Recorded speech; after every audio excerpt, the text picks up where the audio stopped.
Apartment block में चली गई जहां से उसका पति बाहर निकला था। उसने दरवाजा खटखटाया। एक जवान लड़की ने दरवाजा खोला। उसने अपने लहराते खुले बाल ठीक किए, पिंक कॉटन ब्रालेट और माइक्रो मिनी स्कर्ट पहने अयाना से कहा, यस, मैं अभिरूप की पत्नी हूँ। उन दोनों के बीच एक लंबी अजीब सी खामोशी छा गई। कब से चल रहा है ये? हम लगभग 1 साल पहले मिले थे, लेकिन हम पिछले कुछ महीनों से ही इंटीमेट रिलेशनशिप में हैं। अयाना अपार्टमेंट बिल्डिंग से बाहर निकल गई। उसने आंखों से बहते अपने आंसू पोंछे और एक ऑटो रिक्शा लेकर घर वापस आ गई। उसका दिल टूट चुका था। वो बस रोती थी। वो सोचती थी कि अभिरूप का प्यार कितना प्योर है और अभिरूप उसके लिए कितना लॉयल है। लेकिन आज जो सच उसके सामने आया, उसने अयाना को अंदर से तोड़ दिया। अजीब आवाजें फिर से अयाना को सुनाई देने लगी।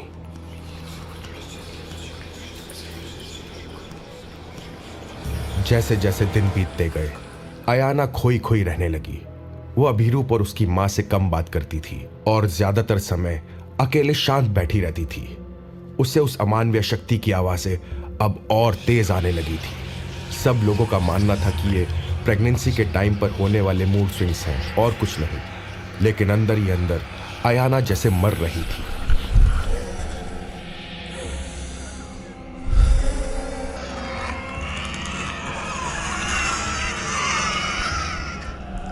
वो आवाज तेज गुर्राने लगी, फिर हंसने लगी और चिल्लाने लगी।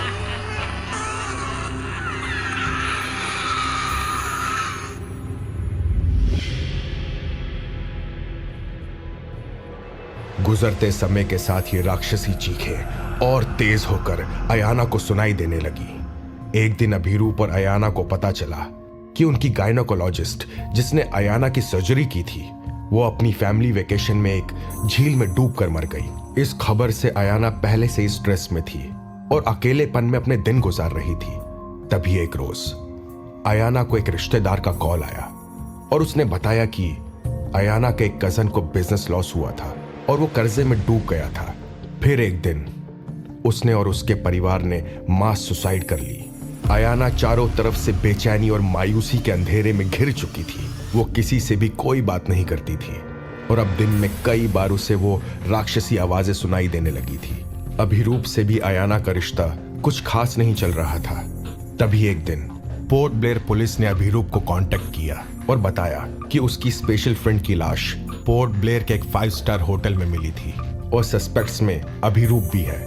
अभिरूप ने अपने कॉन्टेक्ट्स और पैसे का यूज करके ये सुनिश्चित किया कि पुलिस इन्वेस्टिगेशन या किसी भी एफआईआर में उसका नाम ना आए। लगातार हो रही इन अशुभ घटनाओं के चलते अयाना पूरी तरह डिप्रेशन में जा चुकी थी। अभिरूप भी अयाना की ऐसी हालत देखकर परेशान रहता था। एक दिन अभिरूप चाय लेकर अयाना के पास आया। अयाना, जो भी हुआ, बिलीव मी, जो भी हुआ, आई एम रियली सॉरी। मुझसे तुम्हारी ऐसी सिचुएशन देखी नहीं जाती। तुम ऐसे शांत रहती हो, किसी से कोई बात नहीं करती हो। Ayana, I just want to say सब ठीक होगा and I am always with you. Abhiroop की बात का अयाना ने कोई जवाब नहीं दिया। वो अपने में ही खोई रही। अभिरूप आगे कुछ कहता, इससे पहले ही घर का एक नौकर दौड़ते हुए अंदर आया और उसने बताया कि घास काटते वक्त गार्डनर ने गलती से रिवर्स गियर डाल दिया और घास काटने वाली मशीन उसके ऊपर से निकल गई और उसके दोनों पैर कट गए। ये खबर सुनते ही अयाना और अभिरूप दोनों दौड़कर गार्डन में गए और खून में सने गार्डनर को देखकर उनके होश उड़ गए। अयाना चक्कर खाकर गिरते गिरते बची। अभिरूप ने तुरंत एम्बुलेंस बुलाकर गार्डनर को हॉस्पिटल में एडमिट करा दिया।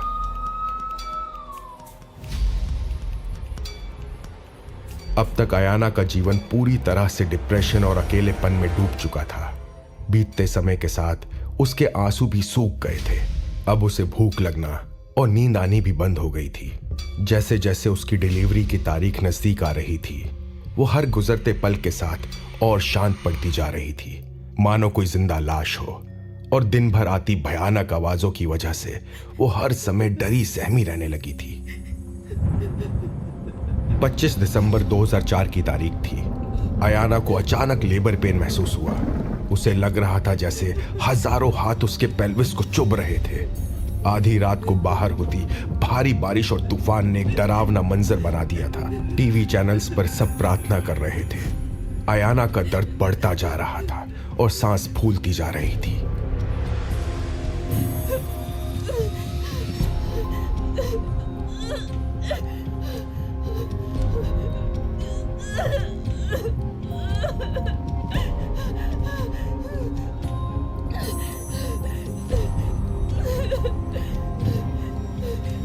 अयाना के माँ बाबा उस शाम अयाना से मिलने के लिए कोलकाता से इंडियन एयरवेज की उड़ान में सवार हुए थे। डियर पैसेंजर्स, मैं आपका कैप्टन बोल रहा हूँ। अनप्रेसिडेंटेड तूफान के कारण हमारी यात्री फ्लाइट IC856 में कुछ टेक्निकल ग्लिचेस और इंजन मैलफंक्शन हो रहा है। मौसम खराब लग रहा है। हम इस समय 33,000 फीट सी लेवल के ऊपर हैं और 385 माइल्स पर आवर स्पीड पर यात्रा कर रहे हैं। बे ऑफ बंगाल समंदर की विजिबिलिटी नहीं।